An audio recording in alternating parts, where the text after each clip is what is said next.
대학교에 주일 예배에 오신 여러분들을 한 분 한 분 환영하고 축복합니다. 이 시간 우리가 함께 드리는 예배입니다. 이 예배를 통해서 우리가 거룩을 회복하기를 소망합니다. 또 이 예배를 통해서 그리스도의 마음을 나누고 또 고백하는 복된 예배가 되기를 소망합니다. 그런 소망과 기대 안에서 다 함께 묵도하심으로 예배 자리로 나아가시겠습니다.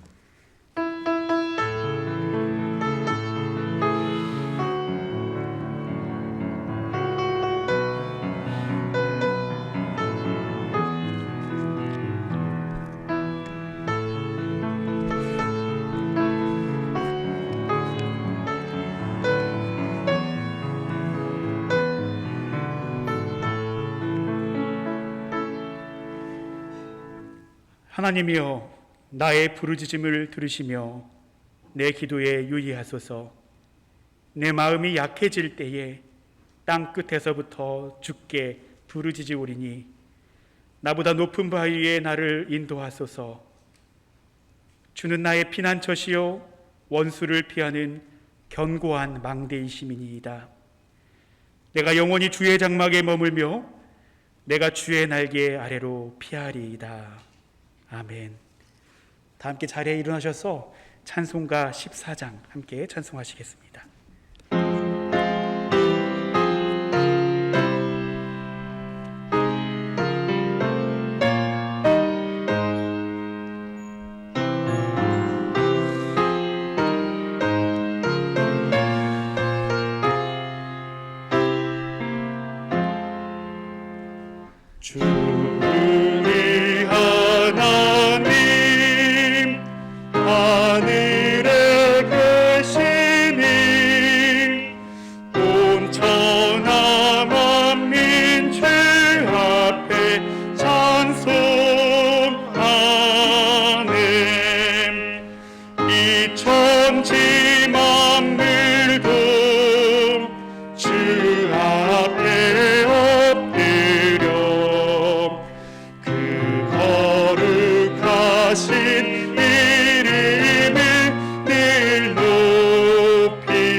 사도신경으로 우리의 신앙을 고백하시겠습니다. 나는 전능하신 아버지 하나님 천지의 창조주를 믿습니다. 나는 그의 유일하신 아들 우리 주 예수 그리스도를 믿습니다. 그는 성령으로 잉태되어 동정녀 마리아에게서 나시고 본디오 빌라도에게 고난을 받아 십자가에 못 박혀 죽으시고 장사된 지 사흘 만에 죽은 자 가운데서 다시 살아나셨으며 하늘에 오르시어 전능하신 하나님 우편에 앉아 계시다가 거기로부터 살아있는 자와 죽은 자를 심판하러 오십니다.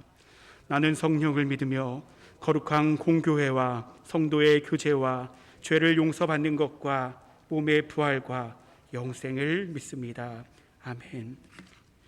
이 시간 시편 63편 함께 교독하시겠습니다. 하나님이여, 주는 나의 하나님이시라. 내가 간절히 주를 찾되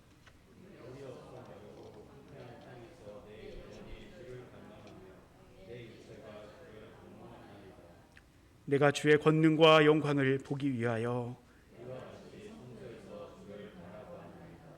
주의 인자하심이 생명보다 나음으로 이러므로 나의 평생에 주를 송축하며 골수와 기름진 것을 먹음과 같이 나의 입이 기쁜 입술로 주를 찬송하되 내가 나의 침상에서 주를 기억하며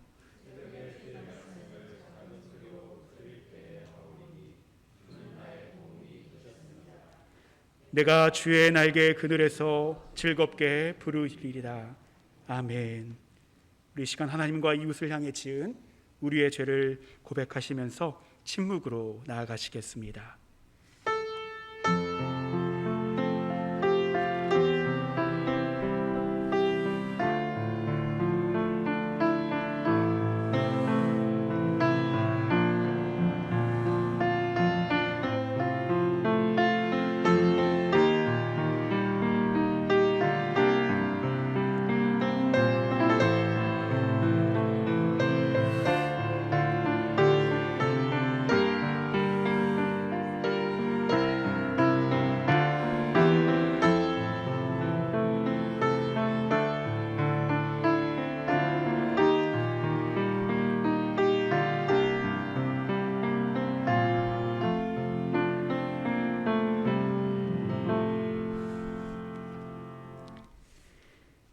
하나님께서는 진심으로 회개한 사람을 용서하십니다. 그러므로 예수 그리스도 안에 있는 사람은 정죄에 당하지 않습니다. 그것은 예수 그리스도께서 우리를 죄와 죽음의 세력에서 해방시키셨기 때문입니다. 그러므로 나는 성부와 성자와 성령의 이름으로 지금 우리가 고백한 모든 죄가 용서받았음을 선언합니다. 아멘. 다 함께 자리에 앉으셔서 함께 찬송하시겠습니다.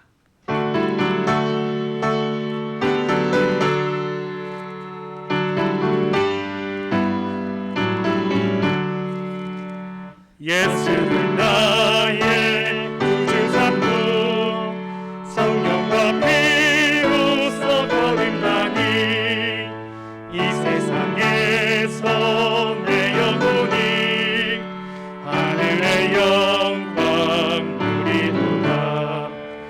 이것이 나의 간증이요 이것이 나의 찬송일세. 나 사는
이것이 나의 간증이요 이것이 나의 찬송일세 나서는 동안 끊임없이 구주를 찬송하리로다.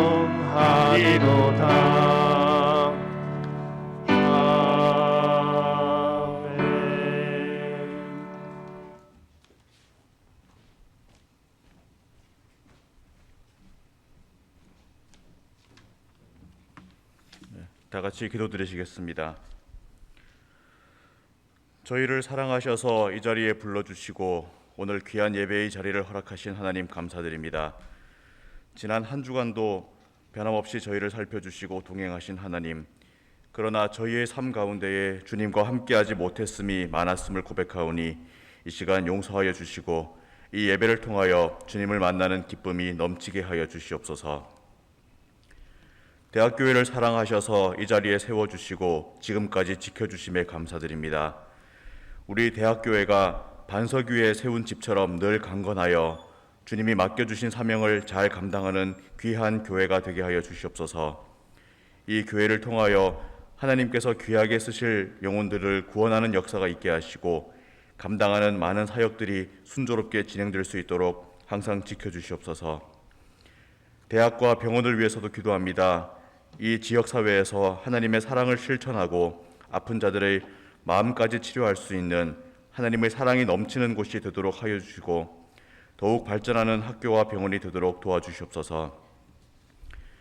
김영애 목사님과 송아재 전도사님, 민경은 선생님을 위해서도 기도합니다. 늘 영육간의 강건함을 더하시고 항상 함께하여 주셔서 이 교회를 이끌어 나가는 데 부족함이 없도록 늘 도와주시옵소서. 또한 이 교회를 위해 봉사하고 헌신하는 여러 손길들을 기억하셔서 축복하시고 은혜를 더하여 주시옵소서. 어려운 환경 속에서도 주님 나라를 위해 헌신하고 계신 선교사님들의 건강을 지키시고 그 사역 가운데 어려움이 없도록 항상 함께하여 주시옵소서. 또한 저희들도 선교사님들을 위해 계속 기도로 중보할 수 있는 은혜를 허락하여 주시옵소서. 코로나19가 다시 유행하고 있습니다. 계속되는 위협 속에서도 저희를 늘 지켜주시옵소서. 무더운 여름날 동안 교우들의 건강을 지켜주시고 육체의 질병과 마음의 아픔으로 고통받는 교우들이 있다면 치유의 역사가 있게 하여 주시옵소서. 여러 가지 사정으로 예배에 참석하지 못한 교우들에게도 같은 은혜가 내려질 수 있도록 도와주시옵소서. 오늘 말씀을 전하실 송가재 전도사님을 붙들어 주시고 성령님께서 역사하시는 말씀으로 이 시간 저희들의 마음을 감동시켜 주시옵소서. 하나님께서 기뻐 받으시는 예배가 될 수 있도록 이 시간 함께하여 주시옵소서. 오늘도 우리와 늘 함께 계심을 감사드리며 이 모든 말씀 우리 구주 예수님의 이름으로 간절히 기도드렸습니다. 아멘.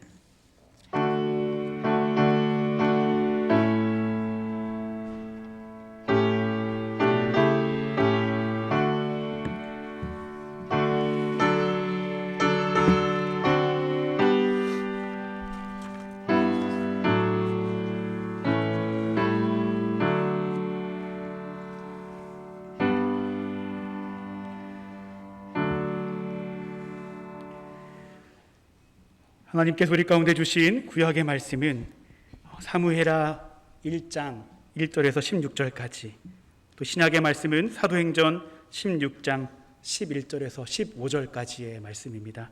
제가 봉독해 드리겠습니다. 사울이 죽은 후에 다윗이 아말렉 사람을 쳐 죽이고 돌아와 다윗이 시글락에서 이틀을 머물더니 사흘째 되는 날에 한 사람이 사울의 진영에서 나왔는데 그의 옷은 찢어졌고 머리에는 흙이 있더라.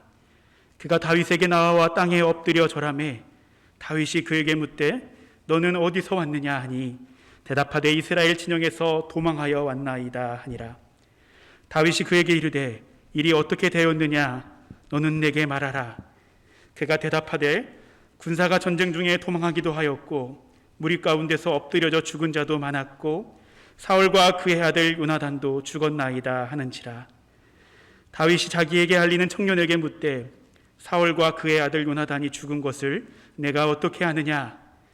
그에게 알리는 청년이 이르되 내가 우연히 길보아 산에 올라가 보니 사울이 자기 창에 대고 기대어 병거와 기병은 그를 급히 따르는데 사울이 뒤로 돌아 나를 보고 부르시기로 내가 대답하되 내가 여기 있나이다 한즉 내게 이르되 너는 누구냐 하시기로 내가 그에게 대답하되 나는 아말렉 사람이니이다 한즉 또 내게 이르시되 내 목숨이 아직 내게 완전히 있으므로 내가 고통 중에 있나니 청하건대 너는 그 곁에 서서 나를 죽이라 하시기로 그가 엎드려진 후에는 살 수 없는 줄을 내가 알고 그의 곁에 서서 죽이고 그의 머리에 있는 왕관과 팔에 있는 고리를 벗겨서 내 주께로 가져왔나이다 하니라. 이에 다윗이 자기 옷을 잡아 찢음에 함께 있는 모든 사람도 그리하고 사울과 그의 아들 요나단과 여호와의 백성과 이스라엘 족속이 칼의 죽음으로 말미암아 저녁 때까지 슬퍼하여 울며 금식하니라. 다윗이 그 소식을 전한 청년에게 묻되 너는 어디 사람이냐 대답하되 나는 아말렉 사람 곧 외국인의 아들이니이다 하니 다윗이 그에게 이르되 내가 어찌하여 손을 들어 여호와의 기름 부은 자 죽이기를 두려워하지 아니하였느냐 하고 다윗이 청년 중 한 사람을 불러 이르되 가까이 가서 그를 죽이라 하매 그가 아침에 곧 죽으니라. 다윗이 그에게 이르기를 내 피가 내 머리로 돌아갈지어다 내 입이 내게 대하여 증언하기를 내가 여호와의 기름 부은 자는 받은 자를 죽였노라 함이니라 하였더라. 신약의 말씀입니다. 우리가 드로아에서 배로 떠나 사모드라게로 직행하여 이튿날 네아폴리로 가고 거기서 빌립보에 이르니 이는 마게도냐 지방의 첫 성이요 또 로마의 식민지라. 이 성에서 수일을 유하다가 안식일에 우리가 기도할 곳이 있을까 하여 문밖 강가에 나가 거기 앉아서 모인 여자들에게 말하는데 두아디라시아에 있는 자색 옷감 장사로서 하나님을 섬기는 루디아라 하는 한 여자가 말을 듣고 있을 때 주께서 그 마음을 열어 바울의 말을 따르게 하신지라. 그와 그 집이 다 세례를 받고 우리에게 청하여 이르되 만일 나를 주 믿는 자로 알거든 내 집에 들어와 유하라 하고 강권하여 머물게 하니라. 아멘. 이것은 하나님께서 주신 말씀입니다.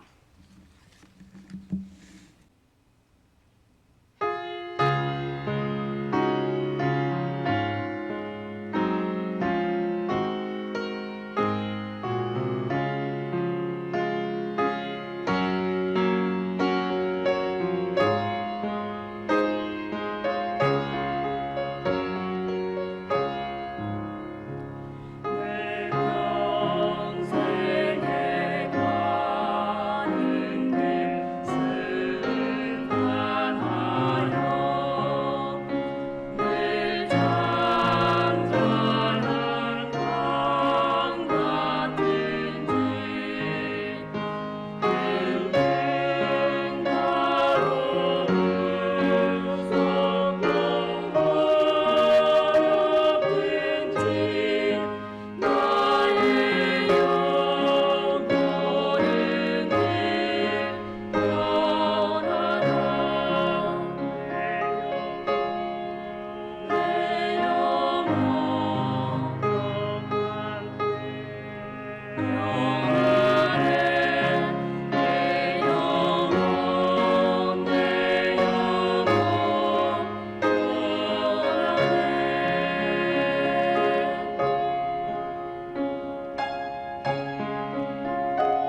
성가대 귀한 찬양 감사드립니다. 항상 설교를 하는 자리는 이렇게 두렵고 떨림이 있는데요. 오늘 성가대 찬양을 통해서 우리의 대장 되시는 예수님 계셔서 제가 평안을 많이 얻는 시간이었습니다. 다시 한번 성가대에 감사의 박수 보내드릴까요? 네, 감사합니다. 주님께서 사랑하신 우리 대학교의 우리 공동체와 더불어서 하나님 말씀 나눌 수 있어서 감사한 마음입니다. 또한 부족하고 연약한 저입니다. 잘 알고 있습니다. 그래서 참 부족하고 연약하고 보완할 게 많은 저인데 이렇게 대학교의 이 귀한 설교의 자리를 통해서 설교할 수 있는 기회를 주신 우리 교우님들 또 담임 목사님께 감사를 드립니다. 오늘 우리가 함께 받아 읽은 성서 본문은 우리가 너무나 잘 알고 있고 또 어떤 분들은 저렇게 살고 싶어요 라고 고백하는 성서의 위대한 두 인물이 등장합니다. 누구죠? 바로 다윗과 사도 바울입니다. 이 다윗이 없는 구약 성경 그리고 사도 바울이 없는 신약 성경을 우리가 생각을 할 수 있을까요? 저는 감히 상상조차 되지도 않는데요. 이 두 인물이 지니고 있는 그 존재감이 이 아우라가 굉장히 크기 때문에 오늘 예배 함께 하고 계신 우리 교우인들께서 본문을 읽으면서 오늘 전도사님이 그 다윗이나 사도 바울을 중심으로 설교하실 수도 있겠구나 라고 생각하실지도 모르겠습니다. 그런데 오늘 우리 공동체와 더불어서 나누고 싶은 이 말씀의 주연, 말씀의 주인공은요 다윗과 바울이 아닙니다. 오늘 본문에서 다윗과 바울을 만난 이 작은 사람들, 바로 두 명의 외국인인데요. 소망하기는 오늘 우리 나누는 말씀을 통하여서 이 성서 전체를 가로지르는 그 하나님의 말씀, 또한 우리가 나아가야 할 길을 마땅히 보여주시는 그 주님의 은총을 함께 나누고 깨달으며 삶으로 결단할 수 있기를 주님의 이름으로 소망합니다. 오늘 우리가 받아 읽은 구약의 말씀은요, 자기 자신을 아말렉 사람, 곧 외국인의 아들입니다 라고 소개하는 한 청년이 등장합니다. 외국인의 아들이니까 이 청년 역시 외국인인 셈이지요. 이스라엘 진영에서 가까스로 이 목숨을 부지하면서 아주 이 영락없는 패전병의 모습으로 이 다윗 앞에 나타난 청년은 이 다윗에게 엎드려 절을 합니다. 그리고 슬픈 기색과 더불어서 전쟁터 소식을 전해주고 있지요. 슬픈 기색, 이 누추한 몰골이 이미 말해주고 있듯이 외국인 청년이 전한 첫 소식은요, 이 블레셋과의 전쟁에서 이스라엘이 대패했다라는 소식이었습니다. 이 하나님께서 택한 백성, 그리고 자신과 한 핏줄을 가지고 있는 그 이스라엘 백성의 패전 앞에서 다윗이 얼마나 놀랐겠습니까? 그러나 연이어 이어지는 충격적인 소식 앞에서 다윗은 자신의 귀를 의심할 수밖에 없었을 것입니다. 어떤 소식 때문이었죠? 그것은 바로 이스라엘이 패전한 것도 모자라서 이스라엘의 왕 사울과 그의 아들 요나단이 전사했다라는 소식 때문이었습니다. 하나님께서 선택한 백성인 이스라엘의 패전, 그리고 하나님께서 세우신 왕 사울과 그 혈통을 이어갈 요나단의 전사 소식은 곧 하나님의 패배, 하나님 없음, 하나님 죽음과도 같은 의미였기 때문이지요. 어안이 벙벙해진 이 다윗이 이제는 좀 다급한 목소리로 자초지종을 묻습니다. 그러자 청년은요, 오늘 본문 6절에서 10절까지의 내용과 같이 이스라엘의 왕 사울의 최후, 사울의 죽음을 아주 상세하게 묘사하고 있습니다. 그 묘사를 짧게 요약하면 이렇습니다. 길보아 산에서 사울이 전투 중에 치명상을 입었습니다. 때마침 그 근처를 지나가던, 어쩌면 도망가고 있을 수도 있겠죠, 도망가던 이 청년에게 자신의 마지막을 부탁합니다. 즉 자신을 죽여달라고 부탁을 하고 있는 것이죠. 그런데 이 청년이 언뜻 보기에도 이 사울 왕이 살아날 것 같지가 않은 겁니다. 그래서 그 부탁을 들어주고 사울의 마지막, 사울의 목숨을 거두어 주었죠. 어디 그뿐입니까? 사울이 착용하고 있던 왕관 그리고 팔찌까지 빼서 다윗에게 가져왔다라고 이야기를 하고 있습니다. 누가 봐도 사울의 것이 틀림없는 이 왕관과 팔찌를 보면서 다윗을 따르던 많은 사람들이 크나큰 슬픔에 빠집니다. 그리고 그 슬픔이 얼마나 크고 깊었으면 다윗은 옷을 찢고 저녁 때까지 울며 금식했다라고 성서는 증언하고 있습니다. 그렇게 얼마나 시간이 흘러갔을까요? 갑작스러운 반전이 찾아옵니다. 그 반전의 시작은 다윗이요, 이 외국인 청년에게 어디 사람이냐라고 묻는 물음에서부터 시작이 되는데요. 분명 아까도 조금 전에도 이 청년은 자신의 출신이 아말렉이라고 소개를 했는데도 말이죠. 그래서 청년은 다윗에게 다시 자신이 아말렉 사람, 즉 외국인의 아들이라고 대답을 합니다. 그러자 조금 전까지 절망과 슬픔으로 가득해 보이던 이 다윗의 얼굴에요, 분노가 일렁이기 시작합니다. 그리고는 어디 감히 겁도 없이 손을 들어서 주님께서 기름 부은 분 살해하였느냐 라고 말하면서 날벼락 같은 호통을 치지요. 그리고 오늘 본문의 마지막 절인 15절, 16절에서와 같이 이 호통의 끝은 젊은 청년의 죽음으로 이어지고 있는 것을 우리가 함께 보고 있습니다. 사실 오늘 본문만 놓고 보면 이 외국인 청년의 죽음이 쉽게 이해가 되지 않습니다. 아말렉 출신의 이 젊은 청년은 도대체 뭘 그리도 대단히 중대한 잘못을 했기에 이 날벼락 같은 황당한 죽음을 맞이한 것일까요? 우리는 함께 궁금해하고 물어볼 필요가 있습니다. 나아가서 이 청년의 죽음을 이해하고 그것으로부터 성서를 통해 우리 가운데 말씀하시는 그 하나님의 메시지를 발견할 필요가 있습니다. 그래서 오늘 여러분들과 좀 몇 가지 실마리들을 좀 함께 찾아보기를 소망하는데요. 첫 번째로요, 오늘 본문에서 이 3번이나 등장하는 이 청년의 출신지 뭐였죠?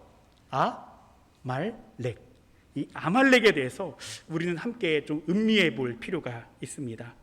이 아말렉 족속의 등장은요, 구약 성서의 첫 번째 책인 창세기 14장에서 이 아브라함이 조카 롯을 구하는 장면에서 처음 등장합니다. 그리고 출애굽기 17장에서 이스라엘과 아말렉의 전투 때 또 아말렉이 이제 등장하기 시작하는데요. 우리가 좀 주목할 것은 이 전투에서 이스라엘이 승리한 이후에 하나님께서 이렇게 말씀하십니다. 내가 아말렉을 이 세상에서 완전히 없애서 아무도 아말렉을 기억하지 못하게 하겠다. 실로 놀라운 진노지요. 놀라운 분노입니다. 왜 하나님께서는 이토록 아말렉 족속에 대한 분노의 마음, 또 미움을 강렬하게 드러내고 계시는 것일까요? 그 이유가요, 바로 신명기 25장 17절, 18절에 잘 나타나 있습니다. 제가 한번 읽어드리겠습니다. 너희가 이집트에서 나오던 길에 아말렉 사람이 너희에게 한 일을 기억하여라. 아말렉 사람들이 뭔가를 했나 봅니다. 무슨 일을 했으니 기억하라고 하는 거겠죠. 그들은 너희가 피곤하고 지쳤을 때에 길에서 너희를 만나 너희 뒤에 처진 사람들을 모조리 쳐 죽였다. 그들은 하나님을 두려워할 줄 모르는 자들이다 라고 하나님께서 말씀하고 계십니다. 한번 생각해 보시기를 바랍니다. 이 출애굽 광야길에서 맨 뒤에 처진 사람들은 과연 누구였을까요? 추측일 수 있겠지만 어린이, 노인, 임산부, 다치고 병든 사람들이 아마 그 대열에서 처진 사람들이었을 것입니다.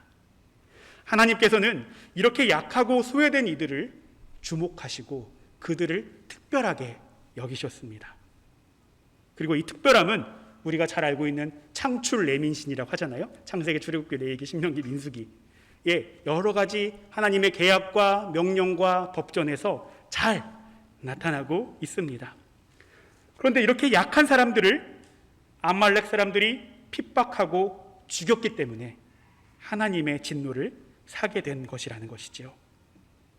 이처럼 하나님께서는 연약한 이웃들을 보살피는 대신 괴롭히고 핍박했던 이 아말렉 족속을 하나님을 두려워할 줄 모르는 자들이라고 말씀하고 계십니다.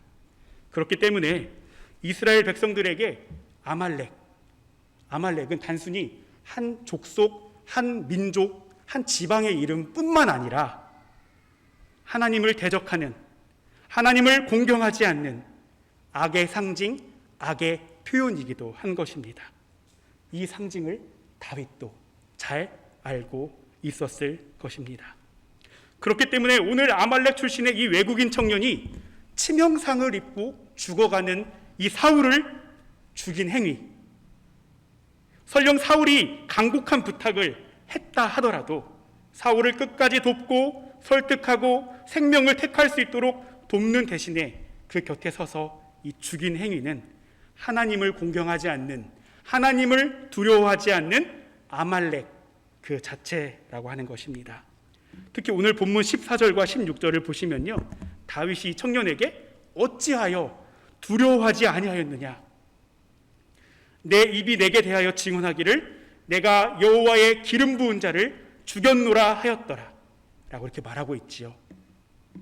이처럼 이 청년의 죽음의 원인은 하나님께서 세우신 연약한 이웃을 돕지 않는 것, 하나님을 경외하지 않는 것에서 비롯되는 것임을 다윗도 분명히 이야기하고 있습니다. 그런데 보다도 근본적인 문제가 한 가지 더 있습니다. 우리는 이 문제를 다윗이 고백하고 있는 하나님에 대한 공경, 하나님에 대한 경외의 의미에서 좀 함께 찾아볼 필요가 있는데요.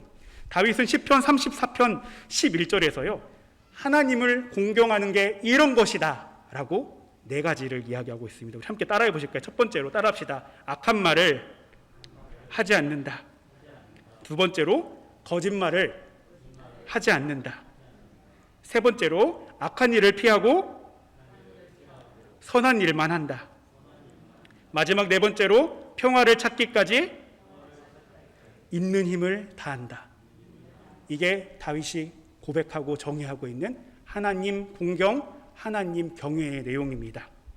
이 맥락에서 봤을 때 오늘 아말렉 청년이 결정적으로 놓치고 있는 부분이 있습니다. 무엇일까요? 바로 거짓말입니다. 오늘 본문 8절과 9절에서 사울이 이렇게 얘기하잖아요. 젊은 사람에게 자기를 좀 죽여달라. 그리고 출신도 물어봅니다. 너 출신이 어디냐? 이 청년이 사울에게도 똑같이 제가 아말렉 사람입니다 라고 이야기를 합니다. 근데 이것은 명백한 거짓말입니다. 그것을 어떻게 알 수 있을까요? 사무엘상 15장을 보면요, 사무엘이 이스라엘의 왕이 된 사울에게 명령을 한 가지 합니다. 그 명령의 내용이 뭐냐면은 또다시 등장합니다. 아말렉이 등장합니다. 사무엘이 사울에게 아말렉을 전멸하라고 명령을 내립니다. 그런데 사울이 이 명령을 들었을까요? 잘 알고 있듯이 우리가 명령을 듣지 않고 아말렉을 전멸하지 않습니다.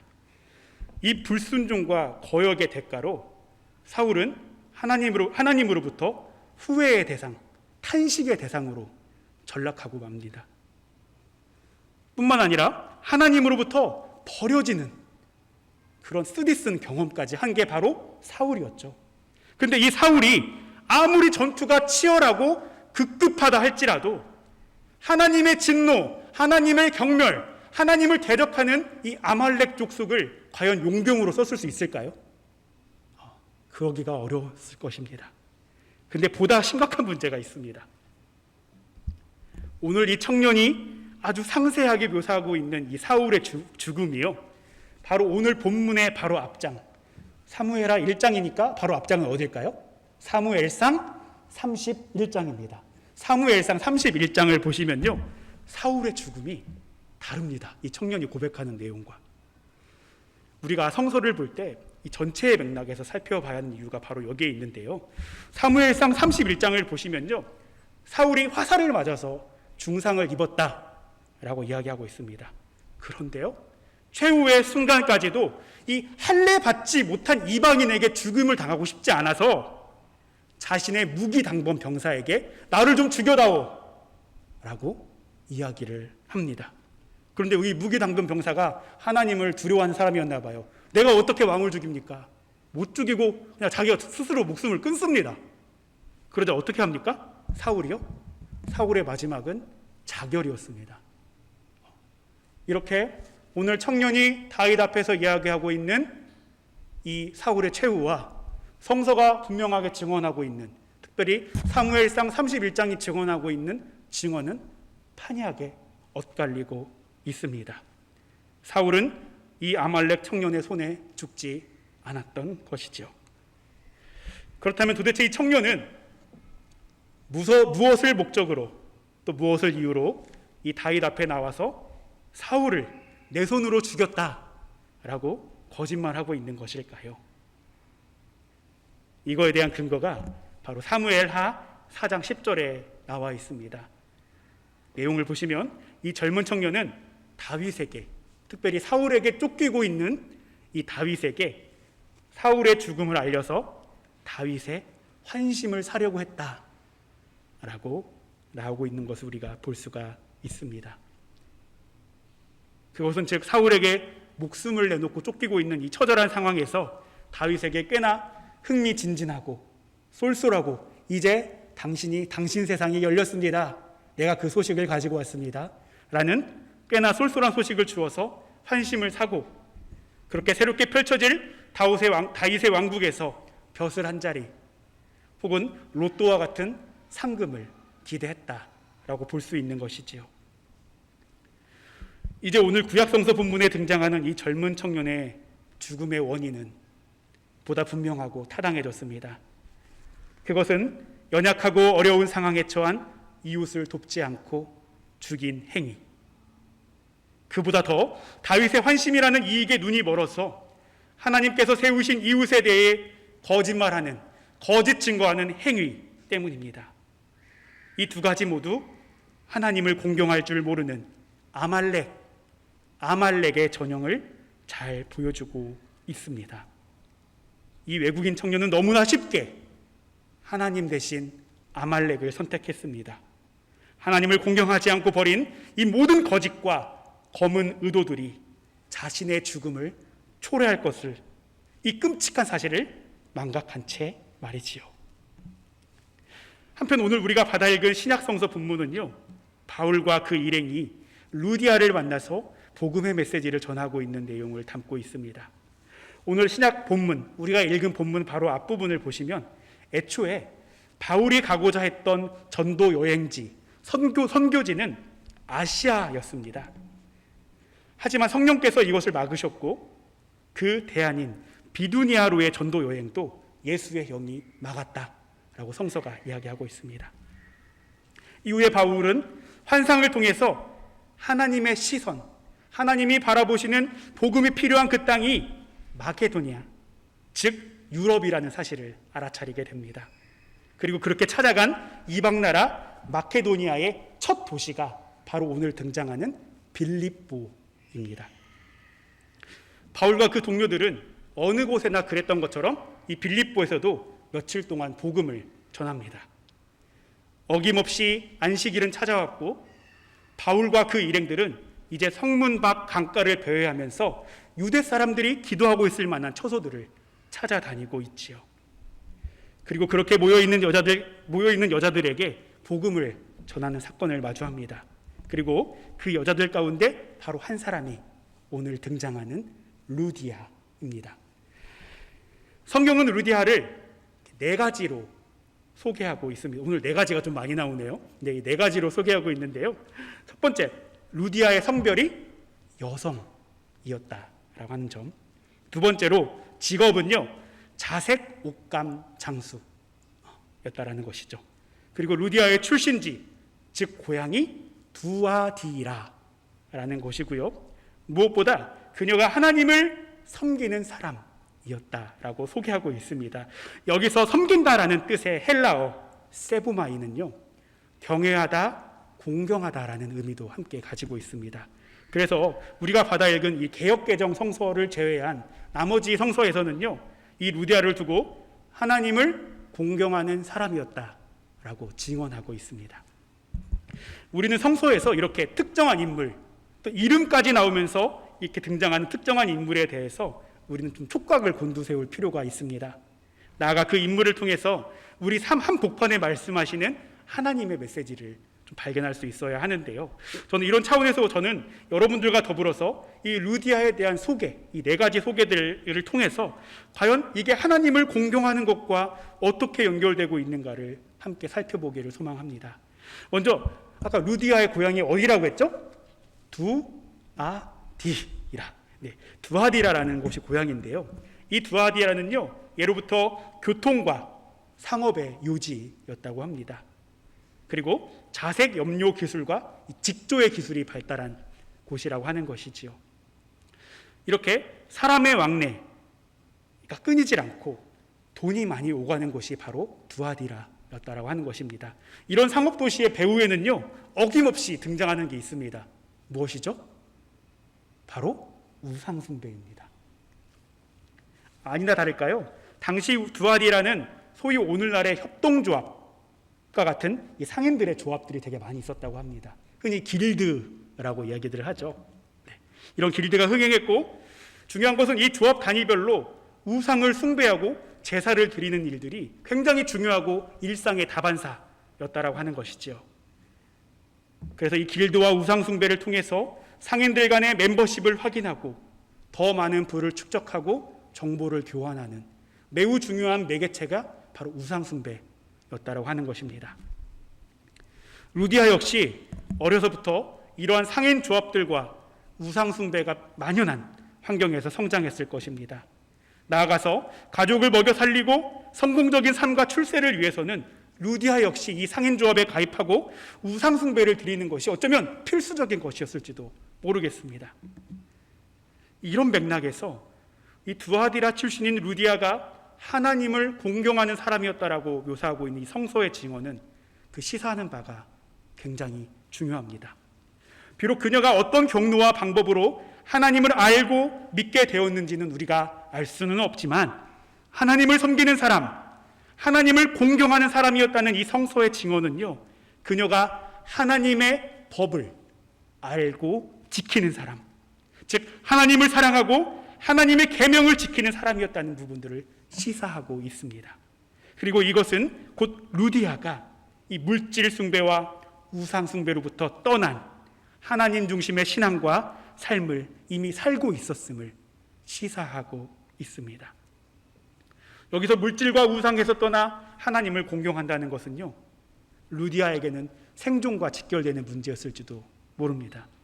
특히 당시 남성 우월주의가 팽배했던 그 시대상 아래서 사회적 약자 그리고 사회에서 배제되는 대상으로 여겨졌던 이 루디아가 너나 할 것 없이 한데 모여서 멤버십을 확인하고 정보를 교환하고 우상을 숭배하는 것에서부터 떠났다는 것은, 즉 하나님을 공경하고 하나님을 선택했다는 것은 다른 의미에서 보면요, 이 상인들 길드나 모임으로부터 배척받고 차별받고 소외되었을 수 있었다는 가능성까지도 우리가 함께 볼 수가 있습니다.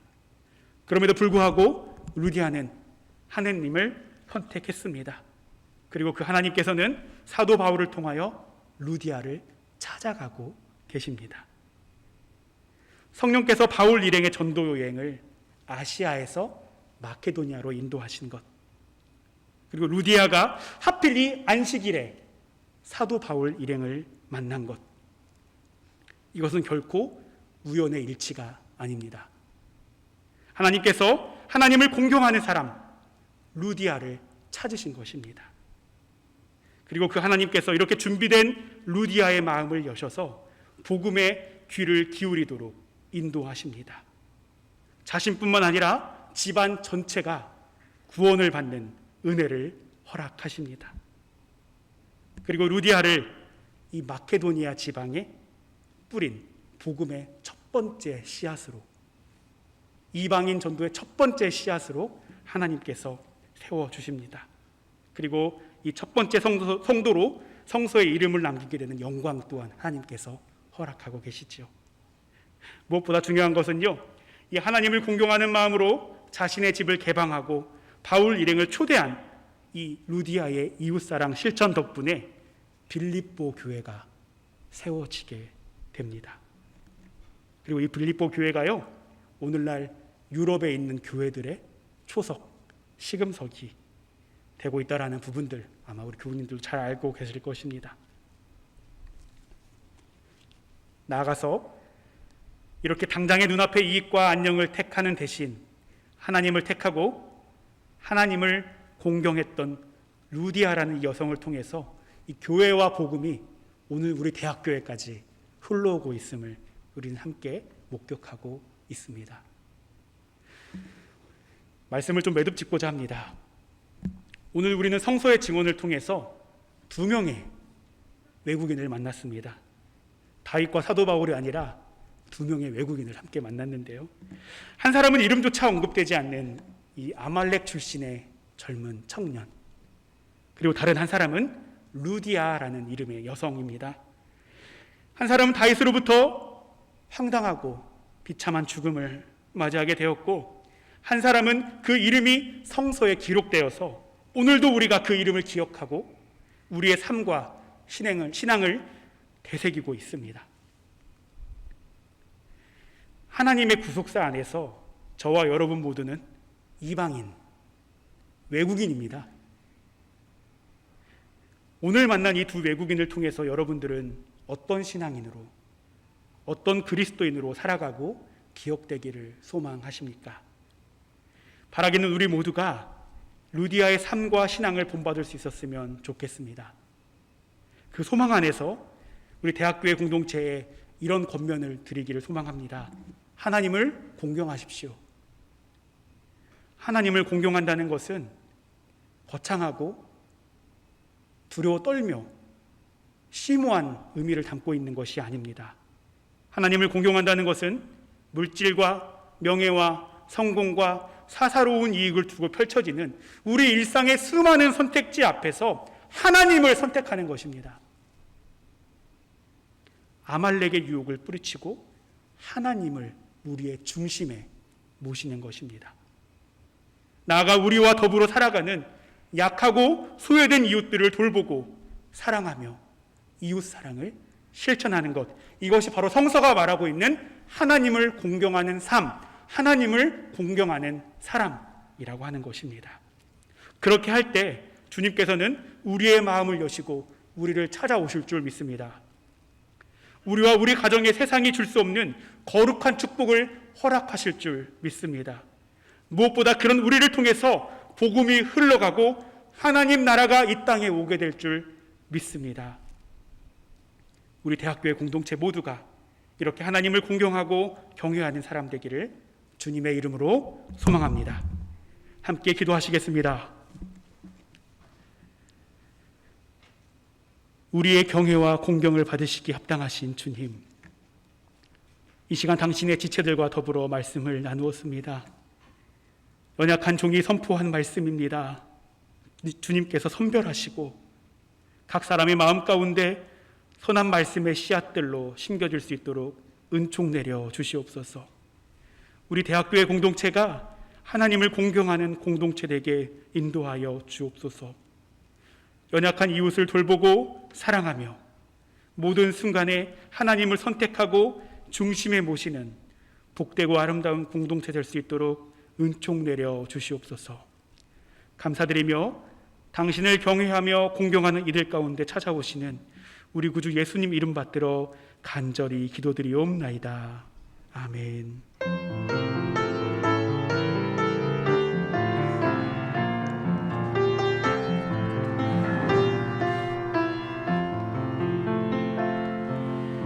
이 말씀 따라 사는 동안 지치지 않게 하시고, 이 말씀 따라 사는 동안 주님 나라 이루소서.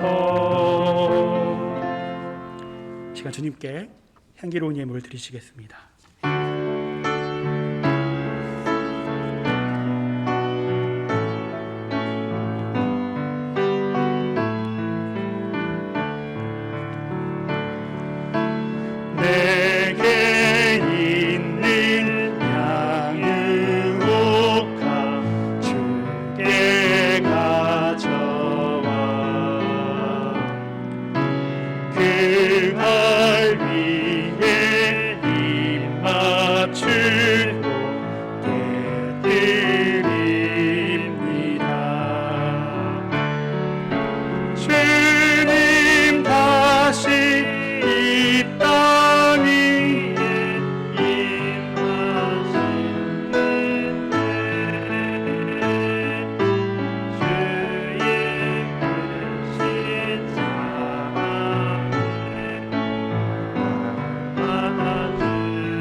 함께 기도하시겠습니다. 우리의 빛과 소망이 되시는 주님, 이 시간 우리의 정성을 주님께 올려드립니다. 우리의 수고와 땀방울의 일부이오니 주님께서 기뻐 받으시고 하나님 나라 지경을 넓히는 섬김과 사역 위에 복되게 사용되도록 인도하여 주옵소서. 우리가 주님께 드릴 때마다 받은 은혜를 기억하게 하시고 내어드림 가운데 채우시는 그 귀한 은총을 누릴 수 있도록 인도하여 주옵소서. 7월 한 달을 인도하시는 주님, 돌아보니 모든 것이 주님의 은혜였음을 고백합니다. 또한 주님 없이는 우리는 아무것도 할 수 없는 존재임을 이 시간 고백하오니 우리를 돌아보시고 새로이 맞이하는 8월 가운데 우리가 성령과 더불어 성령 안에서 나아갈 수 있도록 인도하여 주시옵소서. 특별히 우리 공동체 가운데 육신의 연약함과 질병으로 기도하는 지체들이 있습니다. 주님께서 긍휼히 여겨 주시옵소서. 주님이 주시는 위로와 회복을 사모할 수 있도록 인도하여 주시옵고 그 회복을 통하여서 주님을 찬미하고 찬양할 수 있는 은총을 허락하여 주시옵소서. 또한 학업과 군대, 방학 등으로 멀리 타지에 나가 있는 지체들이 있습니다. 주님께서 그들을 지키시며 어디에 있든지 주님을 사모하고 영육간에 강건할 수 있도록 은총을 더하여 주시옵소서. 감사드리며 우리 인생의 선한 목자가 되시는 예수님 이름 받들어 간절히 기도드리옵나이다. 아멘. 감사합니다. 이 시간 성도의 교제 시간입니다. 우리 옆에 분들, 좌우에 앞뒤에 계신 분들 보시면서 우리 교제의 찬양 함께 올려드리겠습니다. 손을 들어 우리 축복하기 원합니다.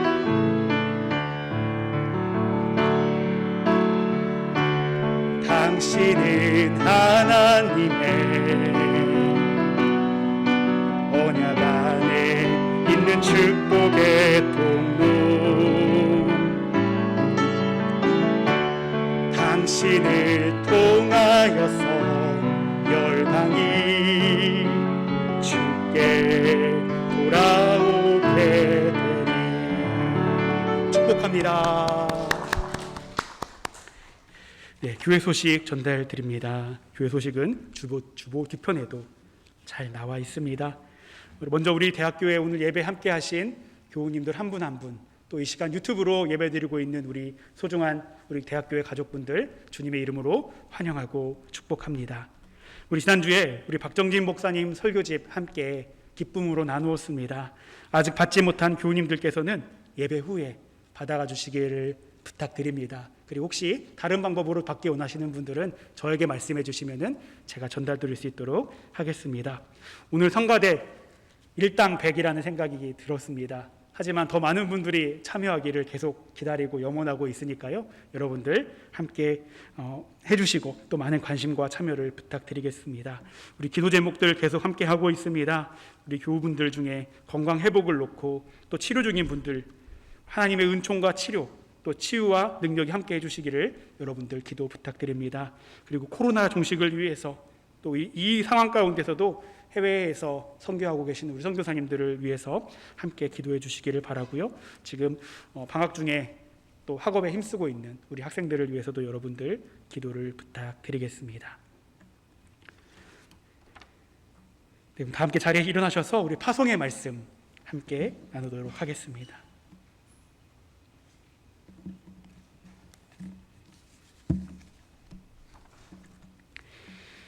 예수 그리스도 안에서 새 생명을 얻은 여러분에게 권고합니다.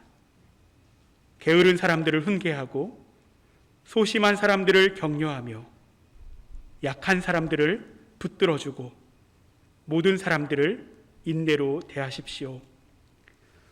여러분 중에서는 악을 악으로 갚는 사람이 하나도 없도록 하고 언제나 남에게 선을 행하도록 힘쓰십시오. 항상 기뻐하십시오. 늘 기도하십시오. 어떤 처지에서든지 감사하십시오. 이것이 그리스도 예수를 통해서 여러분에게 보여주신 하나님의 뜻입니다. 아멘. 시간 파송의 찬송 하신 후에 우리 주기도문으로 예배 마치겠습니다.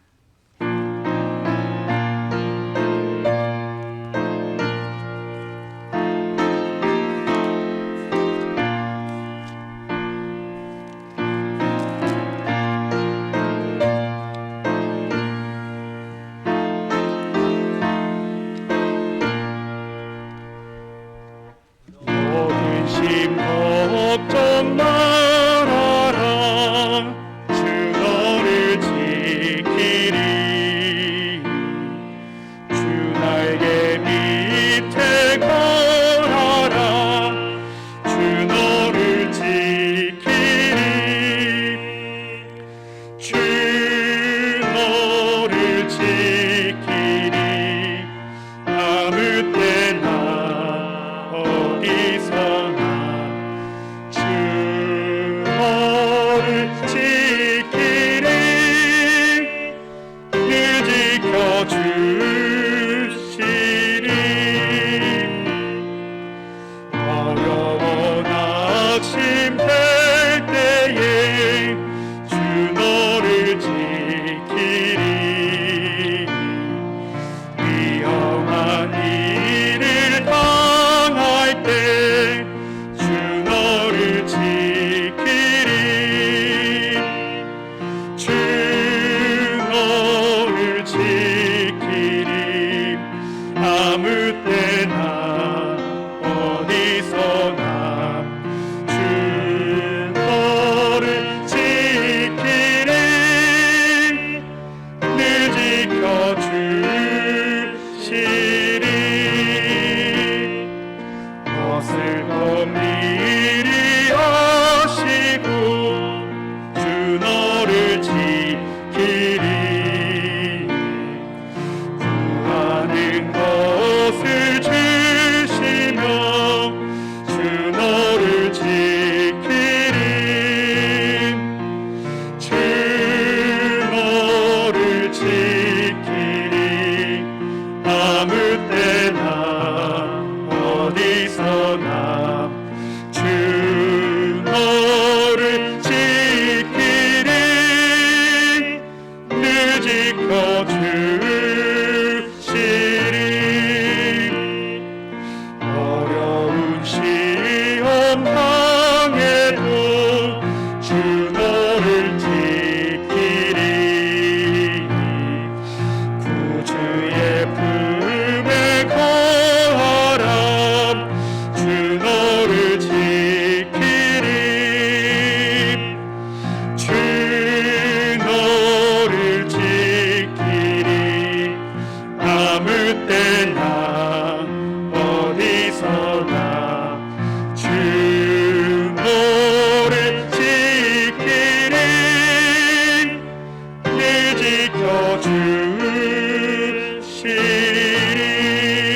지켜주시리